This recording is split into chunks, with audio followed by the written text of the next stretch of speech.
country with optimism, hope. We grew rapidly. We had excellent governance system.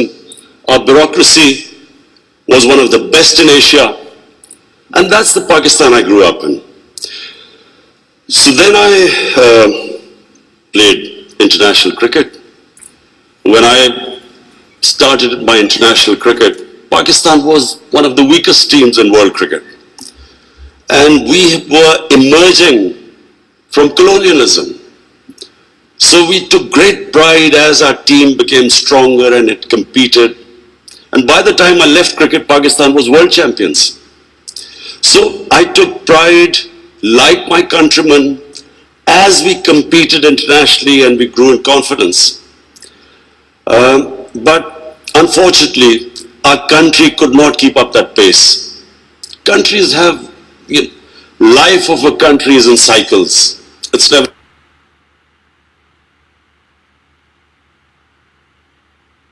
in a straight line. You go up, you go down, course correction, countries come up, some countries don't go up. So in Pakistan's case, we were going up, and then various things happened when we started our down cycle. So when I left cricket, I started building the first cancer hospital in Pakistan. Reason was because my mother died of cancer. And it's then I realized there was no cancer hospital in the whole country. And then it occurred to me that people like me who were well off, I could afford to take my mother for treatment abroad, but what happened to the common man? Cancer is one of the most expensive treatments. So I started this movement really. I went into the public to collect money to build this hospital. And so I'm just explaining to you how I got into politics. So one was cricket, watching our country grow up as a cricketing nation, the pride that we could compete internationally and become world champions. Second was this cancer hospital. When I went to the public to collect money, I realized that our people are very generous and strong. Poorest of the poor people supported me. And I did what no one ever thought would happen, is that from public I eventually collected money and built the hospital. And not just that I built it. It's a cancer hospital where 80% of patients get free treatment. Cancer treatment is one of the most expensive treatments. So then first I built it, and then to run the hospital, I again went to the people. And so it is the only private cancer hospital in the world which treats 80% people free, because it's the people who donate to the hospital. They built it, they run it. So I kept thinking, why is it that people are so generous to build a hospital and run it, but why don't they pay taxes? We were a country, and then I discovered we're a country which is amongst the top 5 countries in giving charitable donations. But at the same time, we are right at the bottom in giving taxes. And the reason was that people did not trust the government. They thought that their taxes were wasted by the government. It was spent on the lavish lifestyle of the ruling elite. So why would people pay taxes? And of course then the levels of corruption, because corruption is basically stealing taxpayers' money. But there was a third reason why I ended up in politics. And that was, I watched, first of all, I used to play professional cricket in England, so half my year was in England and then half in Pakistan. And I saw how a developed country, how the institutions work, why they went ahead, how the governments were accountable, how there was meritocracy, and above all, how there was human development, the money spent on human beings. So I could compare what was going on in Western countries, and then I could see what was happening in our own country. But then I also saw other countries develop. .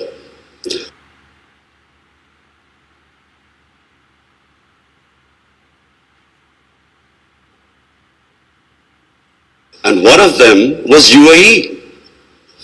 I used to play cricket in UAE from 1980 onwards, and I saw UAE kept developing. And then afterwards we saw China develop. So the common thing in all countries that have gone ahead is governance. And governance has two aspects. One is a government has to be accountable. The more accountable a government, the more clean a government, the more successful it is. And secondly, again I repeat, is meritocracy. The better the system of getting the best talent to the top, the better the country. Let me just give you a sporting example. Australia is the most successful cricketing country in cricket history of over 200 years, because Australia has the best system of bringing its talent up. Pakistan, in my opinion, and I'm not prejudiced, I understand cricket better than probably everyone in this hall. Pakistan has the greatest talent of all the countries I've played. I've never seen as much talent as in Pakistan. But we do not have a system of bringing that talent up. So what's the point of having great talent if you do not have a system of meritocracy which brings the talent up? And that's in every field. In the 60s, the reason Pakistan went up, because our civil service exam was the toughest. It was the most, all the young people wanted to go into Pakistan civil service. It was the toughest exam, we had the best talent that came up, and in 60s, the reason we progressed, one of the main reasons was a civil service of very high quality. And gradually, as our system of merit went down, so did the country. So, I wanted Pakistan to go up. And as I said, I saw UAE going up. The way each year you came, it changed. It got better and better. And similarly, and of course the greatest example is China. For me, the thing about China which is just remarkable, no nation in the history of mankind has done what China has achieved. In 30 years, they have brought 700 million people out of poverty. It is just a phenomena which has never happened in human history. And of course, my motivation, again, of the Pakistan I wanted to see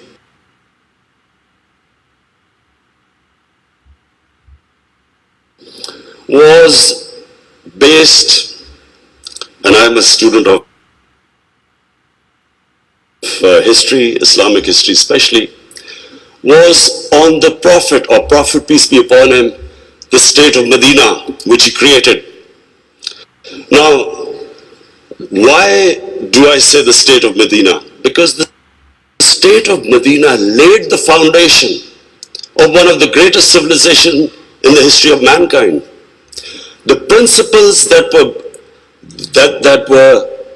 formed the foundation of the state of Medina is what, for the next 700 years, was the greatest civilization on earth. And what were those principles? The state of Medina was founded on incredible principles of justice and humanity. It was the first time a welfare state was made.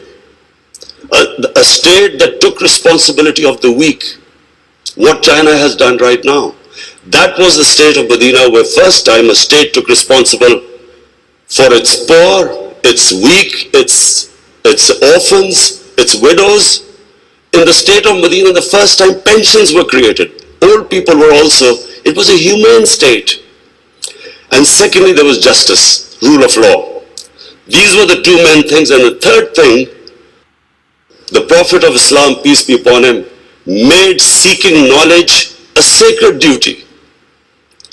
The word was that even if you have to go to China to seek knowledge, you must. Those days going to China meant not coming back. So the emphasis on seeking knowledge. For the next 700 years, all top scientists were Muslims. And that was the state of Medina. It laid that foundation. And then the way minorities, other religious people were treated. The Prophet signed famous, the Misaq Medina. There's still a letter in St. Catherine's Church which was signed with the Christians, that your places of worship will be, till the end of time, they will be protected by Muslims. Secondly, that no forcible conversions would be in Islam. Thirdly, the Prophet's last sermon, it is a charter of human rights. It's about how human beings are equal. So it was a humane state created, rule of law, emphasis on education, that led to the growth of Muslim civilization. So this is, in Pakistan, we want the same basis of our state. The rise of what I believe, the way our country will rise, it will go back to those principles. We must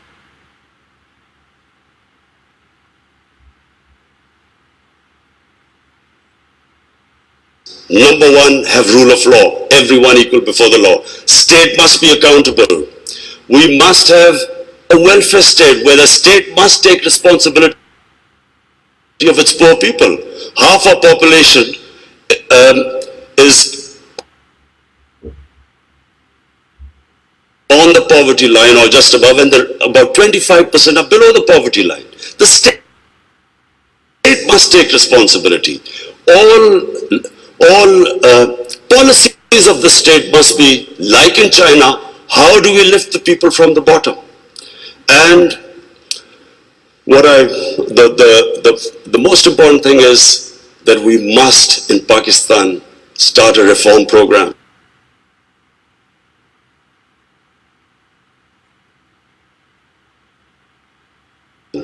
Reforms are painful, but it is essential if we have to get out of our current problems. So, first of all, I joined politics in '96. From '96 to 2013, there was a very small party. Most of the time it was one step up and 3 steps down. The first election I contested, we were wiped out.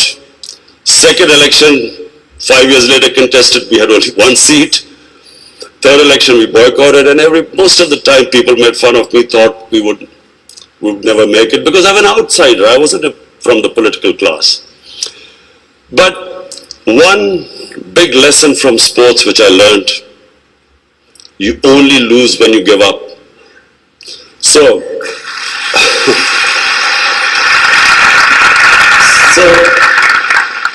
kept learning from my mistakes, kept getting up, falling, getting stronger. Eventually we formed government in one of the 4 provinces in 2013, and it was the KP province which was devastated by war on terror. It was on the border of Afghanistan, the tribal areas, the whole fighting took place in that region.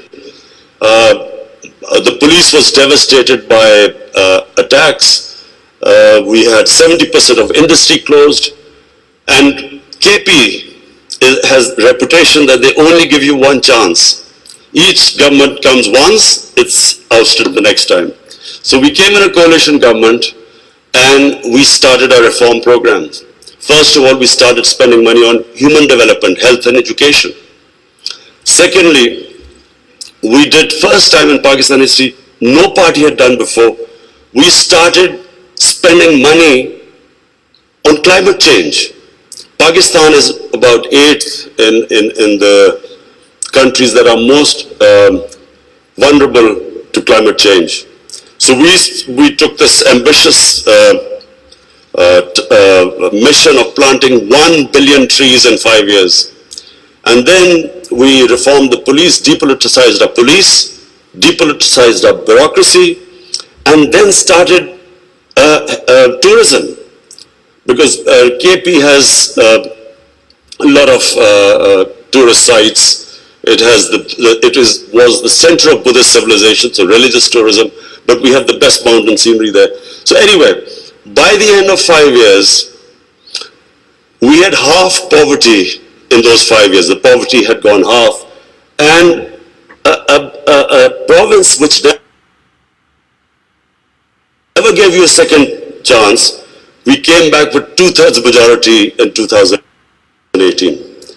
Not only did we win there, then we formed government in the last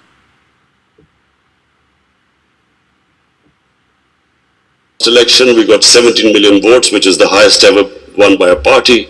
And so now we have a reform agenda. And as I repeat, reforms are painful.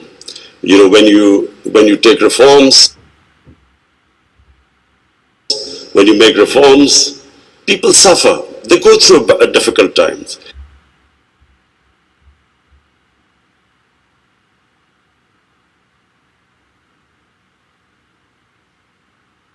It's like a surgery. When you conduct surgery, for a while, the patient suffers, but then he improves. The worst thing that can happen to a society is that you keep postponing reforms because of the fear that you will have opposition, the vested interest will stand up and you don't do reform. So we've started on an ambitious reform program.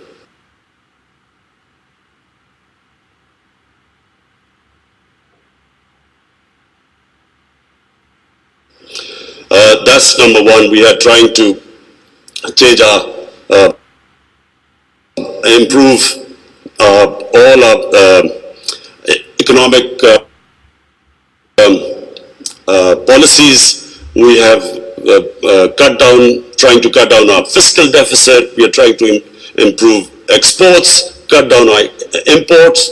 We have unfortunately had to raise bills because we came up with, when we got into power, we had massive fiscal deficit and current account deficit. So we are doing that. But in my opinion, Pakistan now has a chance. Already we are seeing optimism. Investors are coming into our country. We feel that this is the time that Pakistan will take off. The most important thing, and while talking to Sheikh Mohammed last time, he told me something very interesting. He said that you must allow businesses to make money. Investors must make profits. And the reason is simple. If people don't come into business for charity, they come into business to make money. So the more, if they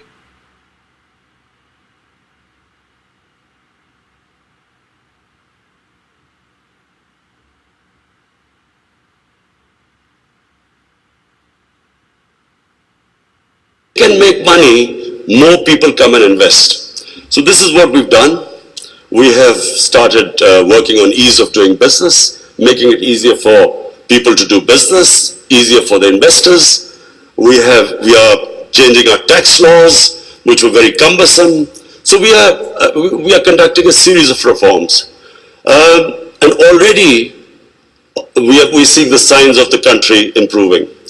But most important, Pakistan has the best tourist potential.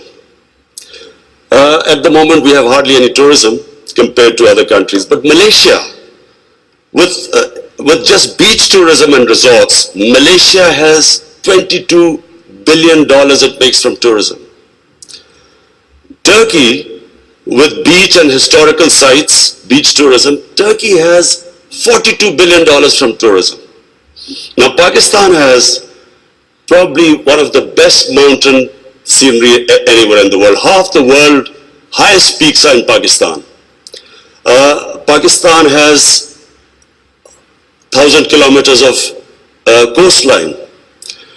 Pakistan has the oldest historical monuments, probably as old as anywhere in the world. We have Indus Valley civilization, which is 5,000 years old. We have Peshawar, the oldest living city in the world, 2,500 years. Lahore and Multan, ancient cities. But what we have, probably more than any other, hardly any other country has, is religious tourism. We have, for Muslims, we have the Makkah and Medina of the Sikhs. The Sikh religion has the two holiest sites in Pakistan, and we've just opening those sites for Sikhs, and we have opened up a visa regime. First time in Pakistan, we have 70 countries which can come in and get visa at the airport. We also have, I mentioned Buddhist civilization, the Gandhara civilization, which was the cradle of Buddhist civilization, is in KP, north of Islamabad. Some of the ancient sites, the biggest sleeping Buddha, 40 feet, is in Haripur. And then we have, for the Sufis in Islam, we have some of the greatest Sufi, highest number of Sufi shrines all over Pakistan. So what we are doing is we are opening up the country, we are opening up for tourism, investors, and I would like to finish my talk by saying something else which Sheikh Mohammed said. Sheikh Mohammed said, apart from this great thing which has stuck in my mind, that a businessman must make money. You see, what happened in Pakistan was people were making money. Then came 70s and we had a socialist government. When the socialist government came in, everything went anti the big businesses. They was nationalized. And the mindset of our bureaucracy and our politicians was that somehow making money was a sin. So now we are reversing the whole thing. We are now asking businesses that, look, we will help you in making money, because the more money they make, the more investment will come. But the only thing is, the money, as we create wealth, that wealth will be used to lift people out of poverty. So we want an equitable growth. We don't want the rich to get richer and the poor to get poorer. I'm really against this neoliberal economics where you have 62 people owning as much wealth as 3 billion people on this earth. I think that the distribution of growth should be equitable. But the last thing I want to say about what Sheikh Mohammed, I still remember. It's very important that to take risks in life. Sheikh Mohammed said that when 9/11 took place, he immediately called up Sheikh Ahmed and Emirates Airline and said, buy aircrafts and engines of aircraft, because everything went down. Prices of planes went down. People were not flying as much. This is the key, in my opinion. This is the difference between very successful people and people who don't take risks. I have played 20 years of international cricket. I saw a lot of players with a lot of talent, but they never made it big because they were scared of losing. They would not take risks. Players with less talent, but that ability to take risks, chances, they also had bad times, but eventually the ones who took more chances and risks were the ones who made it big. This is the time, my last word is to the investors. This is the time to come to Pakistan when it is just going on the upswing. This is the time to invest in the country. And don't miss the boat. Thank you.